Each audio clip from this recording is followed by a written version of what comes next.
tal? Muy buenas tardes, bienvenidos a su programa Desde tu Mirada, 6:05. Estás escuchando el 1040 de AM. Si nos escuchas en Guadalajara, Jalisco, 95.1 de FM. Si nos escuchas en Austin, Texas, también puede que estés a través de la cadena Cable Radio Network o bien a través de la página www.radiomujer.com.mx. El día de hoy estamos aquí, como es costumbre, tus psicoanalistas de la radio, José Luis Amarripa y tu servidora Gabriela Maldonado, para cerrar ya este tema de modificaciones corporales extremas y erotismo. ¿Qué tal, José Luis? ¿Cómo estás? Muy bien, Gabriela, gracias. Y también quiero, antes de arrancar ya con el tema, recordarte que ya está muy cerca este evento Amor Consentido, que es un ciclo de conferencias que hace anualmente Radio Mujer. Se estará presentando Alicia Soltero, Blanca Mercado, Rolando Peña.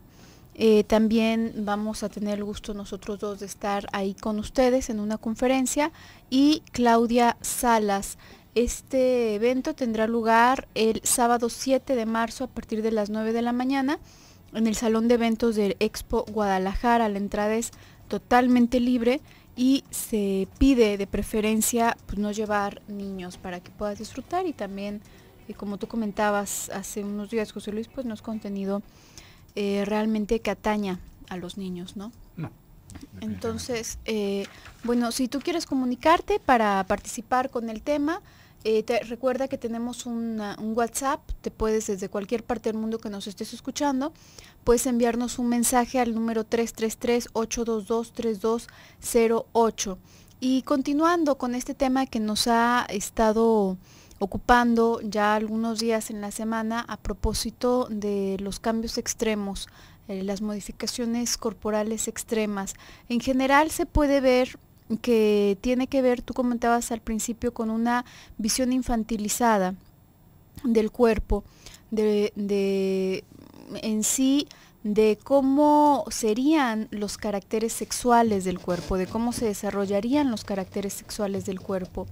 Luego podemos ver muchas otras ramificaciones que tienen que ver también con distintos fetiches, ¿no? Decíamos a propósito de los músculos, a propósito de la obesidad o de cuerpos esqueléticos, etcétera, que siguen siendo versiones como teorías, a final de cuentas, de lo que tendría que ser un cuerpo atractivo.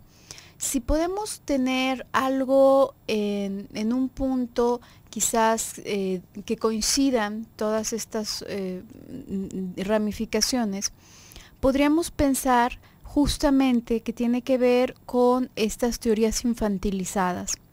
¿En qué sentido? En el sentido, antes que nada, de que hablamos de una sexualidad parcializada, en todo caso, que no tiene este entramado en donde se van enredando, donde se van tejiendo, digamos, las diversas partes de la sexualidad, como ya comentábamos, el placer del ver, el placer del ser observado, el placer a lo mejor oral, el placer de tocar, todas estas cuestiones que tendrían que juntas entretejerse y conformar, digamos, este erotismo que se puede vivir en el cuerpo, quedan parcializadas, y queda una de ellas específicamente.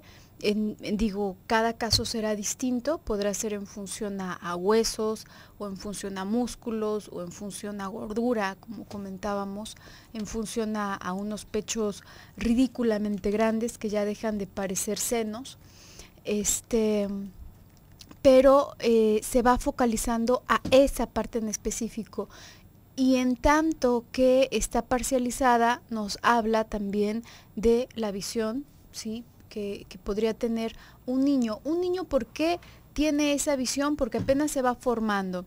Se dice que el niño va pasando por distintas etapas, desde la oral a la etapa edípica, y en cada etapa va descubriendo ciertas partes de su cuerpo que le permiten conocer el mundo y disfrutar el mundo, y también disfrutar su propio cuerpo. Y digamos que una sexualidad así se ha visto detenida en ese desarrollo, ¿no?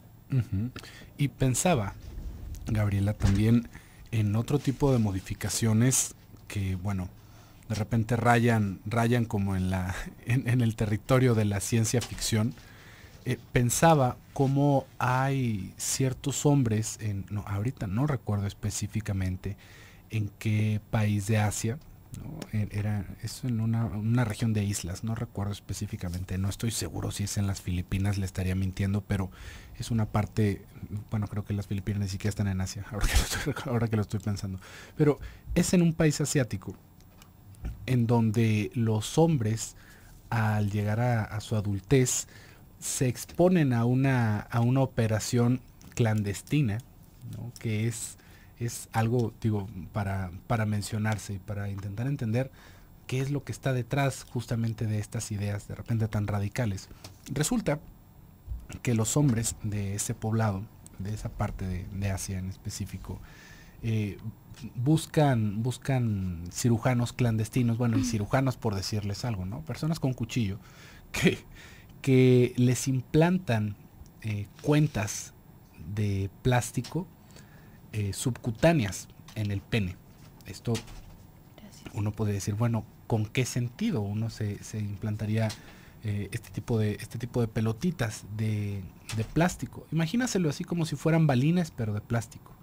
Por lo mismo, uno podría pensar que el plástico es hipoalergénico, ¿no? Es algún tipo de silicona. No, realmente son balines de estas pistolas que a veces se van usando por los niños que tiran bolitas de plástico. Este tipo de operación se lleva a cabo ¿para qué?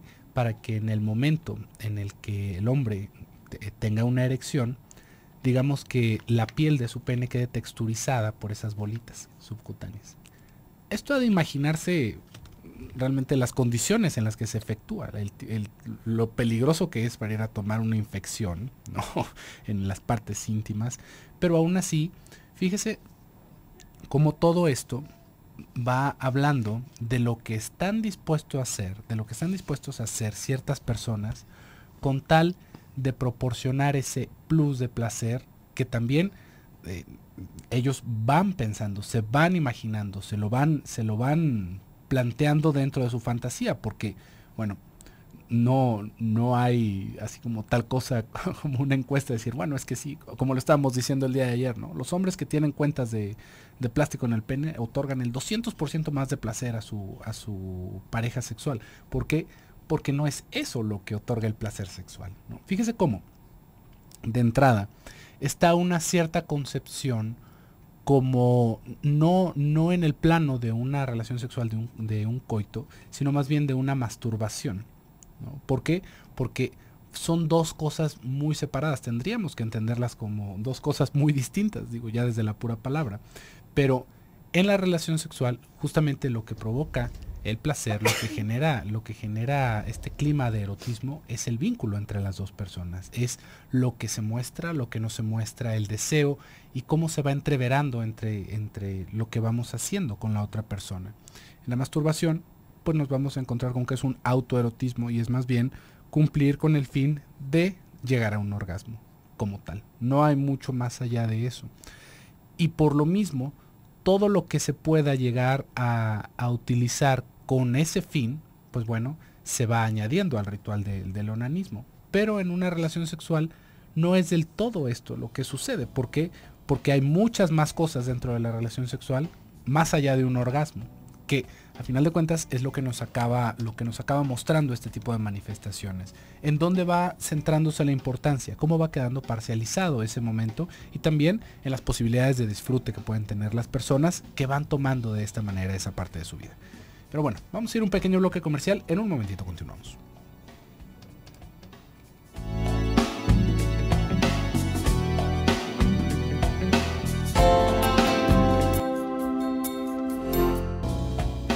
Regresamos a tu programa Desde tu Mirada, 6:19. Estamos hablando el día de hoy acerca de modificaciones corporales extremas y erotismo. Y bueno, hace un momento íbamos hablando acerca de estos aspectos infantilizados, de la noción que puede tener un niño. Un niño en realidad no tiene noción tampoco de límites. Si hablamos de sexualidad, por ejemplo, podemos ver que la sexualidad de un niño no manifiesta vergüenza, no manifiesta como esto que ya los adultos lo vemos como cierto decoro, cierto pudor, ¿no? Ellos se revisan, hacen del baño donde quieren, cualquier cosa que les gusta la toman, y es normal porque son pequeños. Pero si lo vemos en el adulto, esta ausencia de límites, digamos que persista en el adulto, podemos ver, entre otras cosas, manifestaciones ya en una situación perversa de la sexualidad. ¿Cómo es esto? A propósito de las modificaciones extremas, quizás una de las modificaciones más extremas que nos podríamos de las que podríamos hablar sería el cambio de sexo, ¿no? Que a lo mejor muchos de ustedes ya han escuchado algo, porque además se hizo como una oleada que se puso muy de moda hablar de eso, y en muchísimos programas televisivos en donde que supuestamente están destinados para documentales acerca de la naturaleza o acerca de historia o acerca de evolución, qué sé yo. Bueno, pues se dedican más bien a hacer reality shows, y entre esos reality shows aparece este tema comúnmente, ¿no?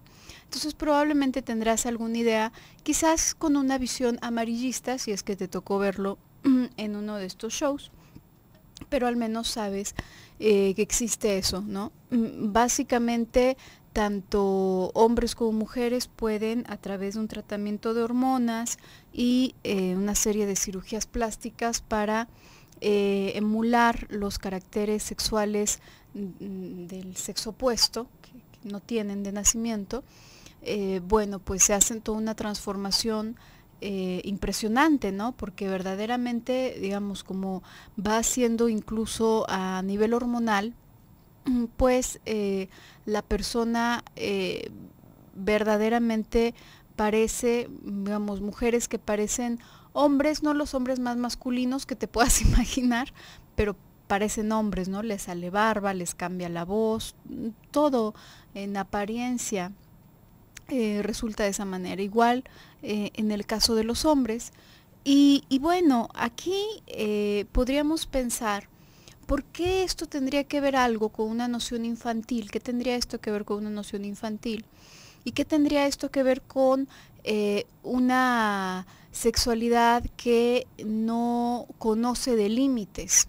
No es algo consciente, ¿no? No es algo que consciente, es algo que verdaderamente no está estructurado ya en la personalidad, no está delimitado hasta dónde es el ser, qué soy yo, verdaderamente la cuestión de la identidad que hablábamos en días pasados, que hablábamos lunes y martes, no está estructurado definitivamente. Es una ausencia de límites en ese sentido, que va mucho más allá de la identidad meramente sexual, sino que trasciende a la identidad de ser, ¿no? A la identidad de existir, qué soy. Y aquí la cuestión es que justamente como trasciende ese punto, la persona en determinado nivel es como si sintiera que puede ser cualquier cosa, en concreto, ser cualquier cosa, ¿no? Como puede ser un hombre, puede ser una mujer, hay una confusión tal que es impresionante, ¿no? Y que en muchos casos se deriva hacia el cuerpo. Ahora, ¿por qué estas derivaciones de distintas cirugías, ya sea para hacerse aumento, reducción, cambios, aditamentos que se ponen a veces personas?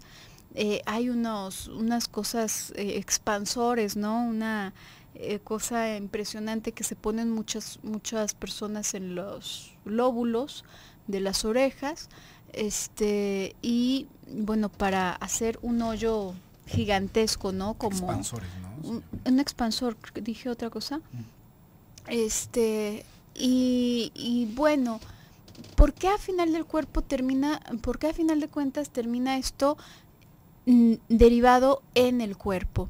Esto también nos da a pensar en un psiquismo que necesita aún valerse del cuerpo para expresar angustias, para descargar angustias y ansiedades. ¿Qué pasa cuando un bebé está muy molesto, cuando se le ha abandonado, cuando se le ha dejado solo?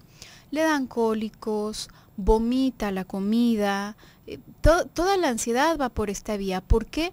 Porque no tiene otra vía, porque está muy básico, no tiene la vía de la palabra, no tiene la vía del pensamiento, porque nosotros pensamos gracias a que hablamos, nosotros pensamos en palabras, pensamos en representaciones. Antes de eso, antes de que tuviésemos la palabra, nada más era todo como como se me fue la palabra, como una descarga hacia afuera. Estas manifestaciones en el cuerpo, estos tatuajes que cubren todo el cuerpo, que deforman casi el cuerpo, son también como una expulsión de algo sin significado de fondo. A final de cuentas no hay una representación atrás de esto, está puesto en lo real, ¿no? Y también pensaba, Gaby, ahorita que ibas mencionando lo de los tatuajes, cómo hay personas donde su fantasía, ya sea con tatuajes o con otro tipo de modificaciones, es convertirse en un animal distinto, ¿no? Por ejemplo, nos podemos encontrar con alguien que se ha tatuado todo el cuerpo para parecer un leopardo, ¿no? Que se ha modificado los dientes para ser un leopardo, o para parecer un vampiro, ¿no? Dentro de la mitología folk de los vampiros, cómo son los vampiros, bueno, debería de ser de tal o de cual forma, o alguien que se tatúa completo para parecer un zombie, ¿no? Para parecer así como que si los tatuajes fueran un maquillaje permanente que le hace ver como una calavera. Y este tipo de situaciones no siempre van relacionadas con el aspecto sexual en la personalidad de estos individuos. Sin embargo, nos vamos a encontrar con que muchas de estas modificaciones están directamente relacionadas con esto, porque vamos pensando en alguien tal cual que se quiere transformar en un animal, ¿no? ¿Cuál sería el sentido de transformarse en un animal? Si nos ponemos a pensarlo desde el inconsciente, tendríamos que reflexionar posiblemente que ese animal está erotizado en su representación, ¿no? Que digamos, como los componentes corporales de ese animal se acaban viendo eróticos, se acaban viendo sensuales. Esto va a pasar evidentemente en una manifestación un tanto distinta con las personas que encuentran excitación al tener relaciones con animales.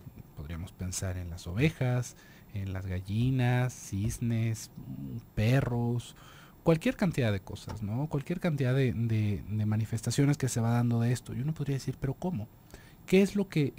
¿Cuál fue ahí la falla? ¿No? Porque al final de cuentas eso es lo que estamos viendo. Ya lo habíamos hablado el día de ayer. No podríamos hablar de una supuesta diversidad, ¿no? No porque haya una sola manera de vivir la vida y la sexualidad, pero tampoco podríamos llegar con nuestra banderita de la diversidad pensando que todo esto pues simplemente es lo mismo visto desde otro cristal. No, ahí definitivamente con lo que nos topamos es con una falla en el desarrollo, con un rezago en el desarrollo, en donde, fíjese cómo, la persona no se termina de identificar con su cuerpo actual, no termina de erotizar su cuerpo como es. ¿Por qué? Porque algo le hace falta, porque los animales son más bellos, porque eso es lo que excita a final de cuentas. ¿Por qué? Por esto mismo, porque no hay una carga libidinal del cuerpo que lo permita ver, que permita ver al individuo verse hermoso o sensual para los demás. Y esto va para ambos lados, desde la persona que busca esta modificación extrema en su cuerpo hasta para la persona que le encuentra atractivo. ¿Sí ve? Porque esto lo podemos ver también en otras escalas. Están las personas que tal vez no se tatúan, pero disfrutan el tener relaciones sexuales en disfraces, ¿no? Y disfraces no digamos como cuando algunas personas se pueden poner creativas en su cuarto, que se ponen un sombrero, que no se quitan las botas, no, sino en disfraces más, imagínese como del gato GC, si usted todavía alcanza a conocer al gato GC, ¿no? O Barney, el dinosaurio. Imagínese qué es realmente lo que está detrás de botargas, ¿no? De estos trajes que van directamente a cambiar totalmente la forma de la persona. Entonces, fíjese cómo van quedando distintas áreas de nuestro mundo interno sexualizadas, y justamente eso es lo que va dando en esas manifestaciones. Pero bueno, vamos a ir a un pequeño bloque comercial, en un momentito continuamos.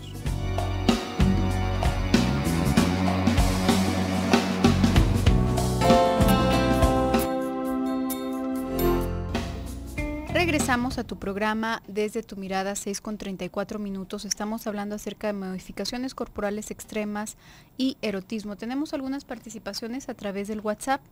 Recuerda, el teléfono, si tú quieres participar, es 333-822-3208. Nos dicen por aquí, yo cuando tuve una relación, mi pareja me dijo que tenía un genital pequeño, que tenía que hacer algo para que estuviera más grande. Muchas gracias y también gracias por tu comentario. Aquí esto que estás comentando nos da pie para hablar de algo interesante, ¿no?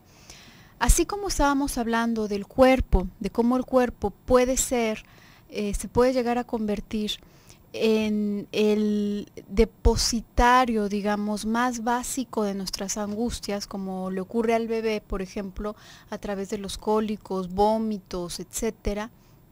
Que podemos ver también en el adulto, ¿no? Hay muchos adultos que ante un coraje, por ejemplo, sobreviene un dolor de cabeza, un mareo, tienen muchos síntomas físicos alrededor de sus estados anímicos, y esto es algo, bueno, que puede bien relacionarse como un acting out, o bueno, si no nos vamos a la terminología, finalmente como algo psicosomático, ¿no? Como un malestar psicosomático.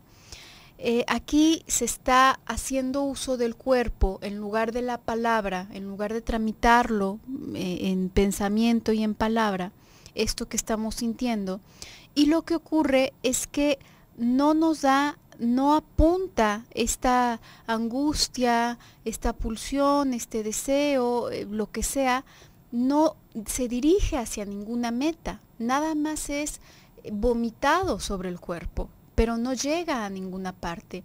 No va a un punto en que mi coraje, por ejemplo, en lugar de darme un dolor de cabeza o una gastritis tremenda, etcétera, no llega a un punto en que me sirva para llegar al mundo externo y a lo mejor poner un límite en donde pertenece, ¿no? ¿Sabes qué?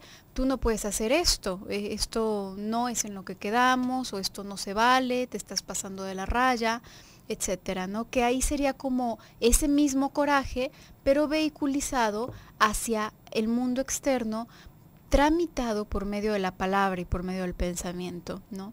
Cuando queda nada más en una expulsión, no nos sirve de nada, es un desperdicio y además hace daño a nuestro cuerpo y si se deposita en otras cosas, bueno, pues hace daño a las otras cosas en las que lo depositemos. De la misma manera que se utiliza el cuerpo, así las relaciones sexuales, ¿no? En muchas ocasiones las relaciones sexuales no son más que una descarga de energía y ya. No son más que este mismo mecanismo como de escupir la energía, de sacar la angustia, ¿no? Y hay muchas personas que así se van relacionando. Por lo general, cuando es el tipo de vínculo que existe, no hay más nada, de la misma manera que veíamos en el ejemplo anterior, no hay más nada que sostenga. Es decir, esta energía, este deseo que se va acumulando y se va convirtiendo en angustia, me obliga a buscar una pareja sexual únicamente para descargar, pero no es una persona a la que quiera, no es una persona que me quiera, no es una persona a la que conozca, no es una persona con la que tenga un vínculo distinto que sostenga esta relación que nos ha llevado entonces a compartir también en la intimidad y en la sexualidad, sino que está únicamente esto, ¿no? El coito como descarga. Entonces aparecen este tipo de manifestaciones tan absurdas, ¿no? Oye, tú deberías de tener unos pechos más grandes, tú deberías de tener un pene más de tal forma, y tú, pero es como, pero ¿cómo? ¿No? Es otra vez esta parcialización de un vínculo. Se supone que el vínculo es lo que nos llevaría, en todo caso, a generar tal grado de confianza con alguien que nos permita compartir ese momento de intimidad. Pero si no está todo eso, si no está el vínculo, entonces lo único es la relación sexual en lo concreto, y lo único es, fíjate que, digo, suena muy muy concreto, ¿no? El genital específicamente en concreto. Yo pienso que probablemente de estar, no sé si sea esa la situación, estoy especulando, pero pensándolo en un contexto en donde hay una relación, hay un vínculo que verdaderamente une a esas dos personas, es probable que la idea, además tan absurda, porque incluso es absurdo con la cuestión de los senos o de los glúteos, ¿no? Aunque, claro, uno puede decir, bueno, pero ¿qué tiene de absurdo? Si hay cirugías que, pues sí, sí hay cirugías, pero ¿por qué en todo caso querrías compartir tu cuerpo con alguien que lo quiere modificar a capricho para entonces sentirse a gusto? Eso es el absurdo, ¿no? Probablemente si existiese ese vínculo de por medio, no entraría esta exigencia, esta demanda tan sin sentido, ¿no? Y tan directa, ¿no? Porque, bueno, también tendríamos que pensar que ahorita estamos hablando sobre las modificaciones corporales extremas, ¿no? Cuando estamos hablando de este tipo de cirugías, de este tipo de agrandamientos del pene, por ejemplo, estamos obviando el hecho de que haya algún tipo que haya algún tipo de deficiencia en el desarrollo, ¿no? Que también lo podríamos llegar a encontrar, no porque justamente esa sea la participación, pero también para poder cubrir un poco más este tema, ¿no? Hay muchas ocasiones, y en sí la mayor parte de las ocasiones, por ahí uno puede enterarse con cierta literatura, que la mayor parte de los hombres piensan que su miembro es muy pequeño, ¿no? Y esto definitivamente no es la realidad. Y hay también muchas mujeres que van teniendo esta fantasía. ¿Por qué? Porque fíjese cómo también hay una percepción modificada por lo que muchas veces se le va culpando a la pornografía. Y esto también va sucediendo alrededor del cuerpo de la mujer. Y esto es algo que se le critica mucho a las revistas de moda, que se van poniendo unos estándares inalcanzables de la belleza. No porque ese sea el estándar, sino porque de alguna forma, fíjese cómo es este entendimiento como más bien de un adolescente de cómo debería de ser el sexo, ¿no? De cómo debería de ser el sexo por cómo está representado en las películas pornográficas, por cómo los penes tal vez que van apareciendo en este tipo de material o en las revistas, bueno, pues son unas cosas enormes. ¿Por qué? Porque parece que ese es el actor principal, ¿no? Es así como el centro tal cual de esa parte erotizada en la literatura.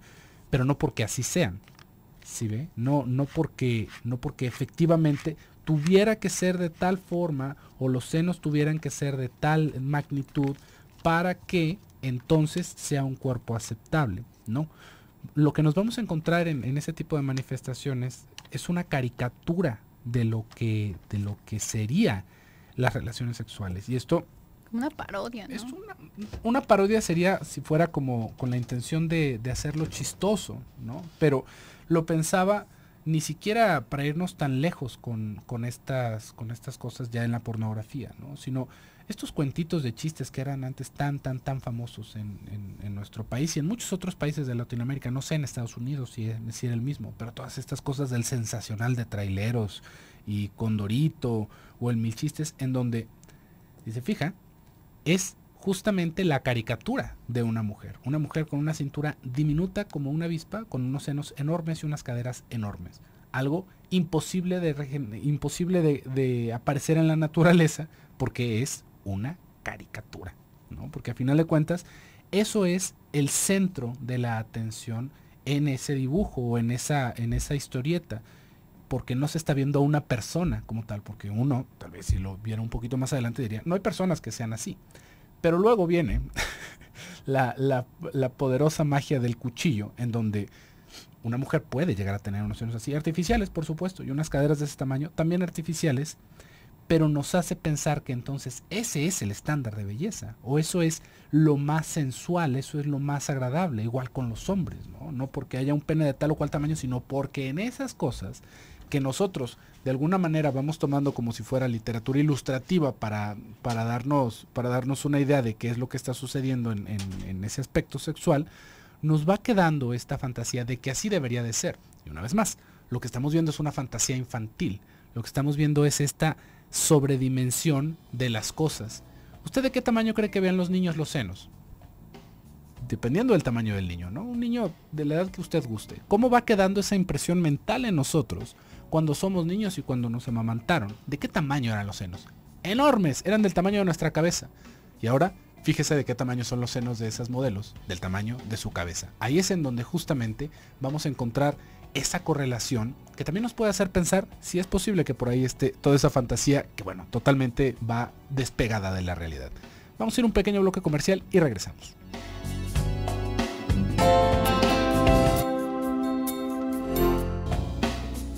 Regresamos a tu programa Desde tu Mirada, 6:50. Estamos en el último bloque del programa del día de hoy para concluir con el tema de modificaciones corporales extremas y erotismo. Por aquí tenemos otra participación vía WhatsApp. Te recuerdo, el teléfono es 333-822-3208 y por aquí nos están comentando, nos están preguntando. Entonces, todas las alteraciones o modificaciones tienen un fondo de erotismo. Yo pensaría que sí. A ti que nos estás comentando, bueno, no nos aparecen nombres, pero yo pensaría que sí en este sentido. Digamos que el cuerpo en sí mismo se dice que hay luego del nacimiento, bueno, como fisiológico, ¿no? Nacemos y ahí somos una bolita de carne y órganos sin psiquismo, sin pensamiento, sin nada de eso a final de cuentas, sin nada de lo que en realidad nos hace seres humanos, nos hace llamarnos seres humanos. Se dice que hay un segundo nacimiento, que es este nacimiento psíquico, y este ocurre gracias a la relación con la madre, cuya función no es únicamente la de la función nutricia, la función de cuidar, sino que a través de todo esto que va haciendo la mamá, que cuida, que cobija, que limpia al niño, que va como tramitándole los estímulos del mundo externo, también los estímulos de su propio cuerpecito, si le duele la pancita, si le duele algo. A través de todo esto, lo que pasa es que la mamá, sin tener un conocimiento muy claro de ello, sin darse cuenta realmente, va libidinizando el cuerpo del niño, libidinizándolo en el sentido de impregnarle este deseo, este cariño, y entonces el cuerpo se vuelve un cuerpo vivo en tanto a nuestra percepción psíquica. El niño se da cuenta, por ejemplo, que su sonrisa le provoca felicidad a la mamá, le provoca agrado a la mamá y a las personas que están alrededor. Entonces empieza a sonreír y empieza a cobrar un gusto y un sentido su sonrisa. Sus manitas también comienzan a cobrar un sentido porque la mamá se fascina con las manitas y con los cachetitos y bueno, con todo el chiquillo en sí. Entonces, esta libidinización es lo que es como el primer paso que nos lleva a constituirnos, no asumirnos, sino constituirnos como una persona que existe en el mundo. Que uno podría decir, hay veces que en lenguaje coloquial se dice, bueno, es que esta persona siente como que no vale, ¿no? Como que siente que no vale nada y en verdad hay personas que lejos de la noción de no poder valorarse como tal, en verdad van teniendo una existencia como espectros en el mundo. Es como si no existieran verdaderamente, ¿no? Y están únicamente en función a algunas otras personas o alguna institución o algo más, pero están ahí como imágenes espectrales nada más. El hecho de poder libidinizar el cuerpo no nos remite exclusivamente, cuando hablamos de erotización, no nos remite exclusivamente a la cuestión del coito, por ejemplo, sino que nos remite a esto que va tan ligado a la identidad del ser primero, luego esta misma identidad del ser es que se puede entrelazar, se puede ir constituyendo como una identidad sexual.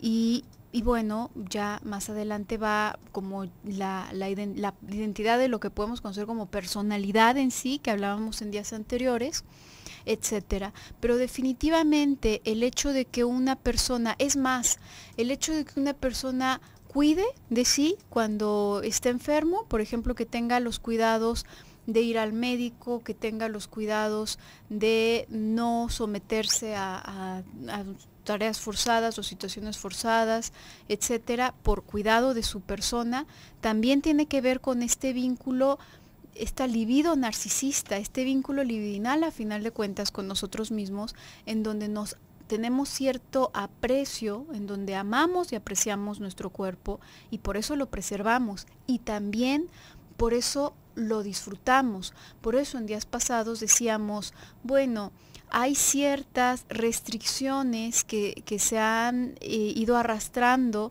desde como muy por los inicios de la civilización, de que disfrutar está mal, pero en realidad disfrutar, si nos lleva a algo destructivo, lo mismo pensaría a propósito de las modificaciones, si nos lleva a algo destructivo, entonces es destructivo, pero disfrutar cuando está apuntando hacia un objetivo de vida, cuando no está destruyendo nada, entonces realmente no tiene nada de malo, también tiene que ver con esta divinización y este amor a la vida y al propio cuerpo. Que era parte de lo que estábamos hablando el día de ayer, porque es muy distinto buscar y tal vez más bien como personalizar cada quien su vida sexual, ¿no? Que ahí hay una cosa que en este mismo programa le dije, no es que haya una sola forma de disfrutar la sexualidad de una manera sana o saludable. Cada uno de nosotros va a disfrutar su sexualidad y va a expresar su sexualidad de la manera en la que se puede expresar su sexualidad. No es algo que nosotros elijamos, no es como si pudiéramos llenar un formulario y entonces de ahí en adelante disfrutar de eso. Cada quien va teniendo sus formas y por lo mismo cada quien va teniendo usos muy particulares, ¿no? Desde esto que estaba diciendo hace rato, de bueno, dejarse las botas o el sombrero, habrá personas que lo disfruten. Y fíjese cómo ahí la motivación es distinta por esto mismo que tú estabas señalando, Gabriela, por hacia dónde está apuntando nuestro deseo. Realmente es algo que liga, es algo que solamente se le suma a la misma situación sexual, ¿no? Uno podría decir, bueno, pues qué, a final de cuentas mi sombrero es mi sombrero, ¿no? Me encanta mi sombrero, no me lo quito ni para eso. Pues bueno, eso es un gusto. Pero cuando justamente lo que estamos viendo es una manifestación de la pulsión de muerte, pensando en algo que dijimos en el programa del día de ayer, con estas modificaciones que ponen en peligro nuestra salud, ¿no? Cuando es una extrema delgadez o una extrema gordura. O hasta cirugías. Ajá, cirugías realmente peligrosas. Sí, sí. Cirugías realmente peligrosas, eso de quitarse costillas, ¿no? Digo, para algo están ahí las costillas.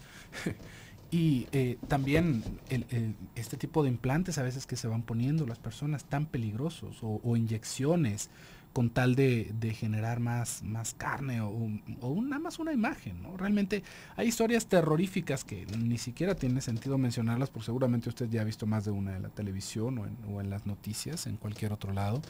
Pero ¿a qué apuntan esas modificaciones? Esas modificaciones justamente son esta parte de la pulsión de muerte. Por un lado está esta parcialización que estábamos hablando de la sexualidad no quiere decir que ya de entrada eso es malo, ¿no? Habrá personas que, para no irnos tan lejos, un beso es una pulsión sexual parcializada. ¿Por qué? Porque ¿qué tiene de sexual tocarnos los labios? Piénselo. ¿Tiene algún fin reproductivo? No. Es algo que va aludiendo a nuestro placer oral, que va aludiendo a otras instancias de nuestro aparato psíquico y nadie nos va a ver feo ni nadie nos va a poner una tacha en nuestro expediente porque disfrutamos besarnos con nuestra pareja, ¿no? Esto es una vez más el sentido, no es esto solamente, sino hacia dónde va apuntando, qué parte de nuestro aparato psíquico es la que va construyendo este tipo de manifestaciones. Una vez más, con este asunto de la gordura o de la delgadez o de las cirugías plásticas tan penosas y tan peligrosas, a lo que le estamos apuntando es a morir. lo que estamos buscando de una manera sin darnos cuenta del todo conscientemente es a morir. ¿Por qué? Porque lo podríamos ligar hasta en un mismo sentido con las drogas, ¿no? Las personas van buscando las drogas por el placer que les generan, pero en el fondo está la búsqueda de la muerte. En el fondo está vivir al límite, en la línea, en donde uno se puede quedar en un mal pasón o en un accidente. Y eso es algo que debemos de tener muy conscientes, porque si no, se nos va la vida de las manos. Pero bueno, se nos ha terminado la semana, se nos ha terminado el día de hoy también. Muchísimas gracias por el favor de su atención. Yo me despido por el día de hoy. Soy José Luis Amarripa. Yo soy Gabriela Maldonado. Hasta pronto.